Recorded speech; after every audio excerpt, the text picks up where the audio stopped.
प्रकृति ब्रह्मन विमुची कहे चित्तः अनन्याभावस्य तत्वच नित्यम नित्य वादने हो प्रभु।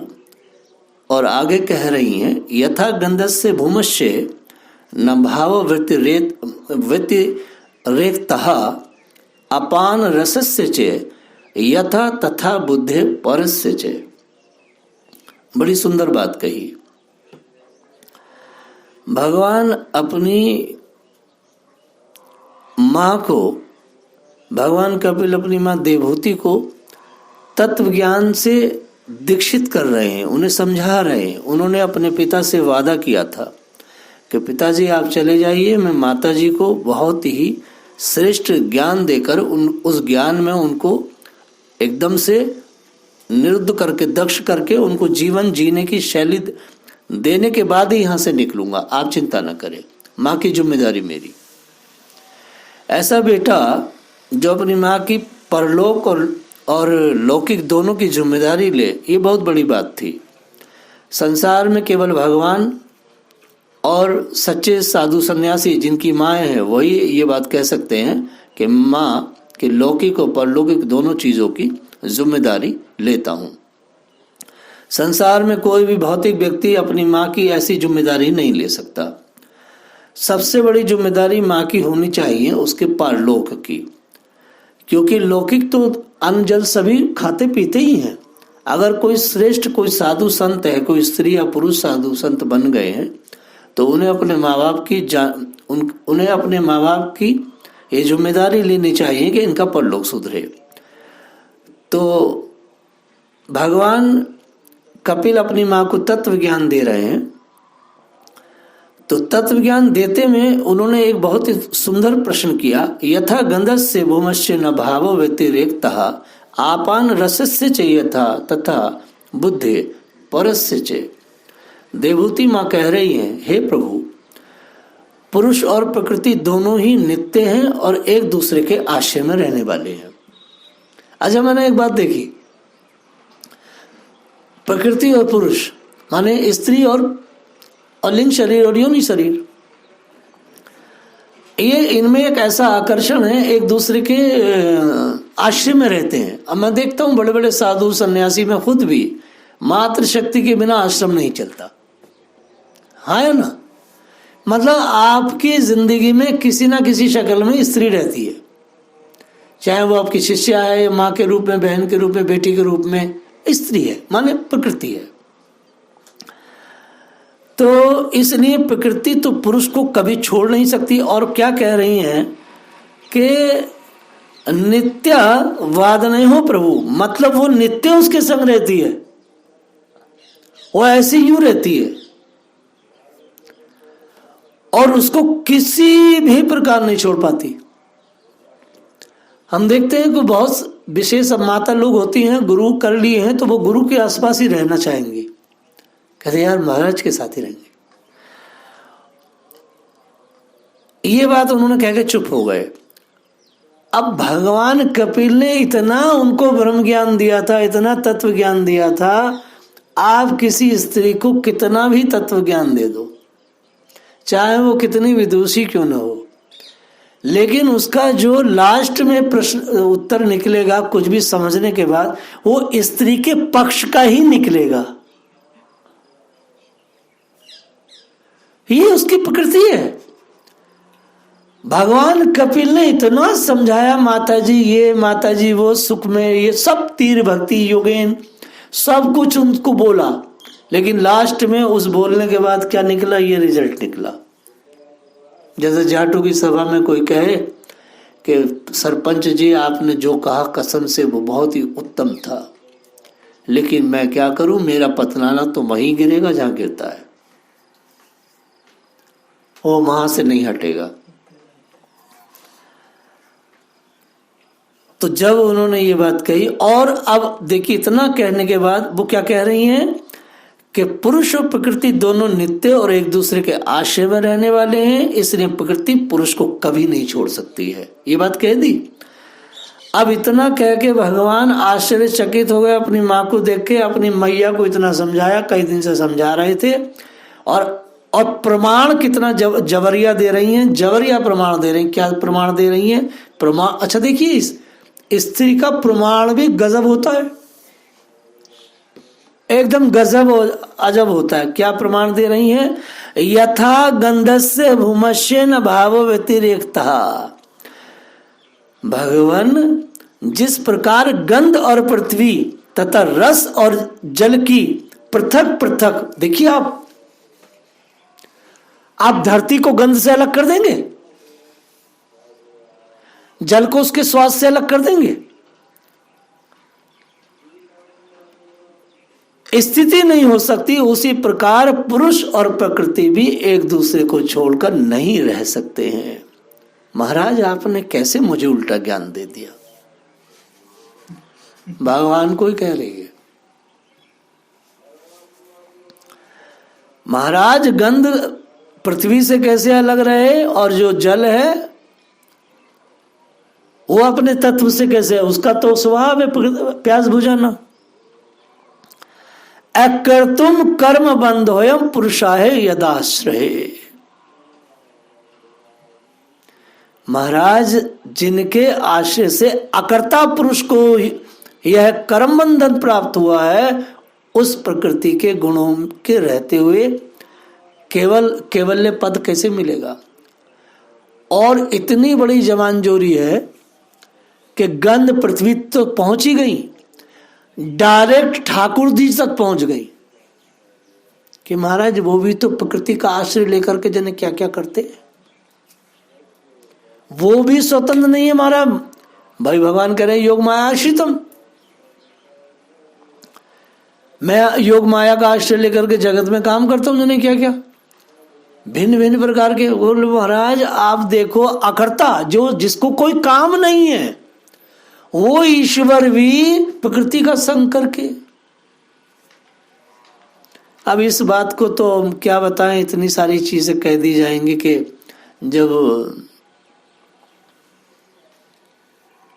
भगवान एको बहुश्याम, जब भगवान जगत की सृष्टि करने की इच्छा रखी तो लक्ष्मी जी ने विचार किया मेरा सहारा लिए बिना तो ये सृष्टि करेंगे नहीं। उनको तो हो गया, वो पैर दबा रहे थे यहाँ तक के। तो भगवान ने तत्काल अपनी नाभि से टक से ब्रह्मा जी को जन्म दे दिया। फिर एक बार उनको गलतफहमी हो गई कि मैं जगत में बहुत सुंदर हूं। भगवान ने जंगा से निकाल दिया रंभा वर्षी इत्यादि को। भगवान क्या नहीं कर सकते, भगवान मैथुन से करेंगे सृष्टि पैदा, क्या बकवास है। वो संकल्प से जने क्या क्या कर लेते। तो ये तो बात यहीं कट गई, मगर भाई स्त्री तो स्त्री है।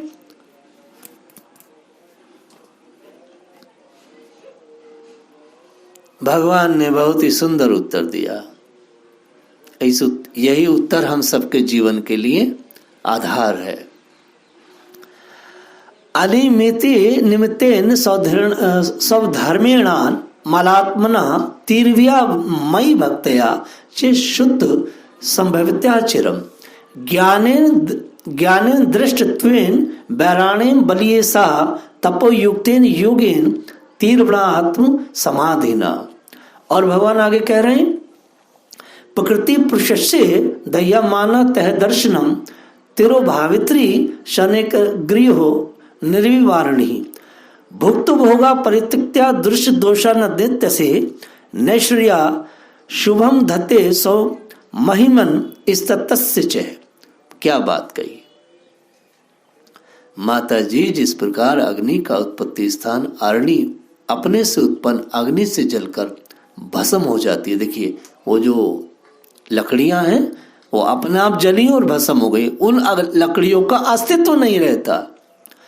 वैसे ही माता जी निष्काम भाव से किए हुए स्वधर्म पालन द्वारा अंतकरण शुद्ध होने से बहुत समय तक कथा श्रवण और मनन करने से जो भक्ति पुष्ट होती है, ऐसी तीव्रता के कारण तत्व साक्षात्कार हो जाता है।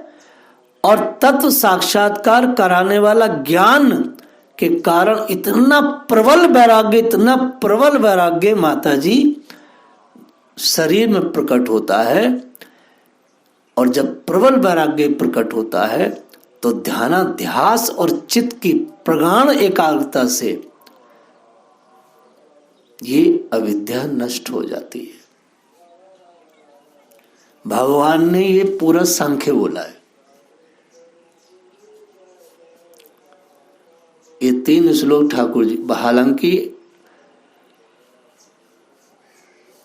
ये 9 श्लोक हैं। भगवान ने 9 श्लोकों में पूरे सांख्य का निचोड़ दिया है और सन्यास इन 9 श्लोकों पर डिपेंड है। इसलिए सन्यास मंत्र सिर्फ एक शब्द का, एक अक्षर का होता है और उस अक्षर को श्वास विधि से लिया जाता है और लगातार ध्यानाध्यास। संसार में आपको अगर भक्ति करनी है, आपको यदि ज्ञान प्राप्त करना है, ज्ञान और भक्ति या कुछ भी प्राप्त करना है, अगर आपके पास वैराग्य नहीं है तो ना आपको ज्ञान फले फूलेगा और ना आपकी भक्ति फले फूलेगी। हाँ या ना? आपको वैराग्य तो लाना पड़ेगा।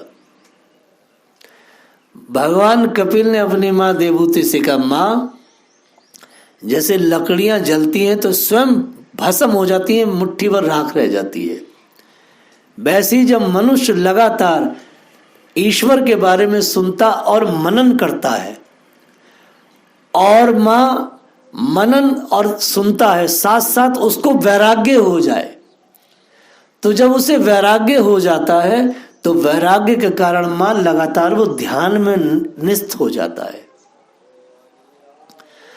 माने लगातार उसके भाव में, उसकी बुद्धि में, उसके मन में लगातार भगवान के विचार आने लगते हैं, विचार रहने लगते हैं। तो ध्यानाध्यास के कारण माँ वो जो वैराग्य पहले डेवलप हुआ, ध्यानाध्यास जो हुआ है, उसके कारण माँ ये जितनी भी आसक्तियां हैं, ये जो प्रकृति के प्रति जो हमारा रुझान है, प्रकृति के प्रति जो हम मुग्ध हो रहे हैं, ये मुग्धता खत्म हो जाती है और माँ उस प्रकृति को हम बहुत ही निंदनीय और उसके अवगुणों का विचार करके धिक्कारने लगते हैं, थू करने लगते हैं। चाहे भरत ऋषि, चाहे राजा भर्तहरि का शतक हो या किसी का भी हो, आप पूरे शास्त्रों में 6 शास्त्रों को भी देखेंगे तो उसमें स्त्री को बहुत ही धिक्कारा गया है। वास्तव में स्त्री को नहीं धिक्कारा गया है, धिक्कारा तो काम को ही गया है, धिक्कारा तो मैथुन को ही गया है। इसमें स्त्री की निंदा नहीं है, इसमें उस काम की निंदा है। अब स्त्री तो मां भी है, तो क्या मां की निंदा है उस शास्त्रों में? मां की निंदा तो नहीं है। क्या बहन की निंदा है शास्त्रों में? बहन की तो नहीं है। क्या पुत्री की निंदा है शास्त्रों में? कि नहीं है। कोई जवान पुत्री अपने पिता के साथ जब एक थाली में भोजन करती है, महाभारत शास्त्र कह रहा है, तो अपने पिता को वो आयु वरदान प्रदान करती है, प्लस उसकी आपातकालीन यदि मृत्यु होने वाली है तो वह पुत्री उसको भी टाल देती है। आप बताइए, पुत्री के लिए ऐसी बात कही। और यमराज कह रहे हैं कि संसार में सबसे सुंदर रिश्ता बहन का है, क्योंकि जब एक ऐसा पद था, उस पद को देने के लिए उस समय कोई देवता लायक नहीं था, तो यमराज ने वह पद एक बहन को दिया। तो बहन को बहुत श्रेष्ठ माना गया है, पुत्री को श्रेष्ठ माना गया है, मां को श्रेष्ठ माना गया है। तो जब बताओ, ये सब तो स्त्री यंत्र हैं, यह तो सारे स्त्री यंत्र हैं। मूर्ख पागल पापियों को विचार करना चाहिए कि ये जो श्लोक है जिसमें भयानक स्त्री की निंदा है, यह स्त्री की निंदा नहीं है, यह काम की निंदा है। कौन ऋषि मुनि ऐसा है जिसने माताओं स्त्रियों का संग नहीं किया? मगर एक शब्द आता है, स्त्रियों का संग करने की आपके अंदर सामर्थ्य होनी चाहिए। स्त्रियों का संग करने के लिए, अर्थात स्त्रियों को आश्रय देने के लिए, स्त्रियों को पालने के लिए, बहन बेटी पत्नी बच्चे या शिष्याएं, इनको रखने के लिए आपके पास सलाहियत हो, आपके पास लायकी हो, योग्यता हो। अगर आपके पास योग्यता नहीं है तो फिर तो काम ही प्रकट होगा, क्योंकि वो यंत्र ही इतना घातक और खतरनाक है। क्योंकि उन्हीं शास्त्रों में कह दिया गया कि जवान मां के साथ भी अपने पुत्र को एकांत में नहीं मिलना चाहिए। तो जब मां के साथ ही नहीं मिलना चाहिए तो बाकी स्त्रियों की तो बात ही छोड़ो। तो स्त्रियों की निंदा नहीं है। भगवान कपिल अपनी मां से कह रहे हैं, मां तीव्र वैराग्य, लगातार ध्यानाध्यास, लगातार परिमित भोजन। भगवान ने 28-29 नियम बताए। मां अगर परिमित भोजन करेंगे, खूब स्वादिष्ट भोजन है, मगर आप उसे हिसाब से करें, यहां तक ना करें कुछ थोड़ा सा खाली रखे पेट। ऐसा भोजन होना चाहिए कि थोड़ी देर बाद आपके पेट में कुछ रहे ना। आप देखते हैं हम कच्ची सब्जी इत्यादि लेते हैं, थोड़ी देर बाद राधे राधे हो जाती है। अब दलिया देखिए आप, अब दलिया खाते तो कितना दलिया है, हमने तोला था 70 ग्राम दलिया है, 100 ग्राम से भी कम। अब 70 ग्राम दलिया जब बनते तो कितना बनेगा बताइए। 70 ग्राम आटे की रोटी इतनी सी बनेगी और कम से कम व्यक्ति 4 चपाती खाएगा। लेकिन 70 ग्राम दलिया आप खाएंगे तो आपसे खाया नहीं जाएगा, क्योंकि वो इतना हो जाएगा। लेकिन जब वो पेट में लगेगा थाली में बहुत, लेकिन जब आप उसे खाएंगे तो वो खाते खाते ही हजम हो जाएगा। तो मां देवहूति से कहा उन्होंने कि मां ध्यानाध्यास, लगातार लगातार ईश्वर के विषय में सोचते रहना, इससे मां प्रकृति का संग छूट जाएगा।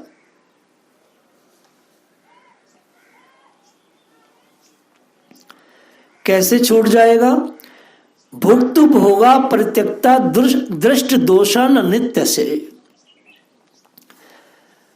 मां नित्य प्रति अगर लगातार ध्यानाध्यास है, लगातार प्रबल वैराग्य है, लगातार आपकी भक्ति बनी हुई है, तो वो कह रहे हैं भुक्त भोगा परित्यक्ता दृष्ट दोषान नित्य सा।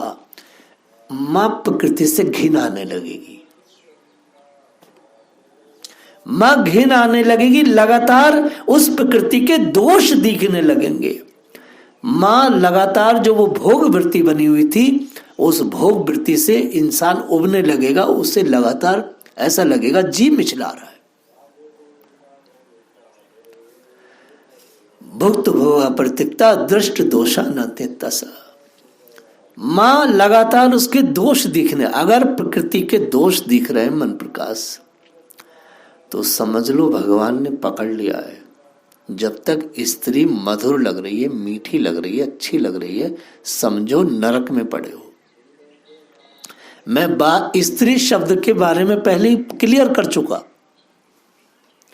अगर स्त्री मीठी लग रही है, मधुर लग रही है, तो नरक ही है, अर्थात काम। स्त्री शब्द की व्याख्या कर चुका, इसलिए आप भ्रमित ना रहे।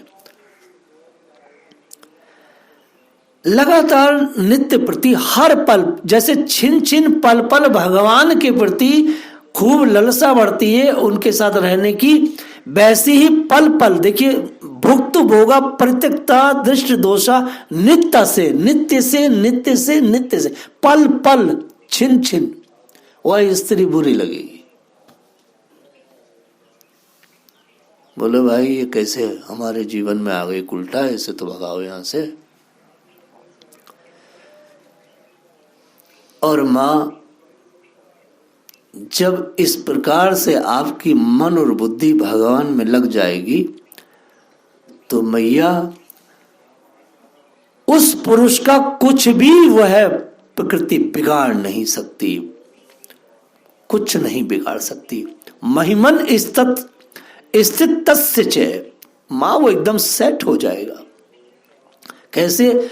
जैसे सोए हुए पुरुष को स्वप्न में कितने भी अनर्थों का अनुभव करना पड़ता है, किंतु जग जाने के बाद स्वप्न के अनुभवों का उस पर किसी प्रकार का प्रभाव नहीं पड़ता, मोह नहीं पड़ता, क्योंकि वो एकदम ठीक स्वस्थ होता है।